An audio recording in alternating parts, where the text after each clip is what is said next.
Nobody has really told farmers how they can not use pesticides.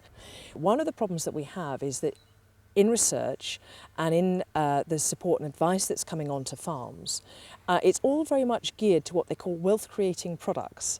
So if you have got nothing to sell to the farmer, then actually the farmer isn't told about those sort of techniques. Unmistakably Sands now at the top of the arena, just unfolding, and they're pleased to introduce their new SL model.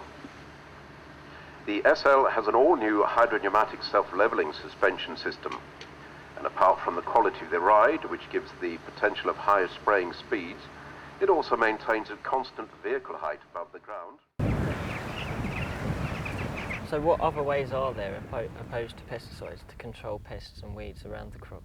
When we plough out a ley in the autumn in order to plant a winter wheat crop, you quite often find that you've got a pest called what we call a leather jacket, which if it is still in the field will attack the wheat crop that you're planting. It lives in the grass and then it will actually attack the wheat crop. Now if you just leave the field for 6 weeks between ploughing out the ley and planting the crop, you don't need to use a pesticide. And in fact, you often see the rooks and crows coming down onto the fields after we've ploughed the grass layout, and they are actually part of the natural process too of picking up these little bugs which prevent them causing the wheat crop problems further down the line. Sure.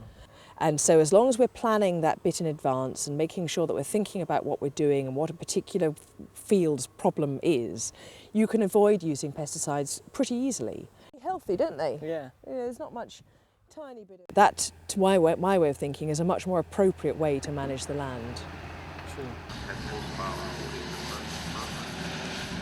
If you open the pages of the Farmers Weekly or some other agricultural journal, you'll see adverts for chemicals in there. And what are they called? They're called Stomp, they're called Commando, they're called Macho and Stallion and all these kind of things. You know, the whole mindset is about, come on guys, you get these things in your back pocket and you're going to actually be able to suppress effectively or dominate that system in order to get what you want out of it. I think pesticides were part of that whole mindset at the time, that you could go out there and you could make the land produce what you needed it to produce.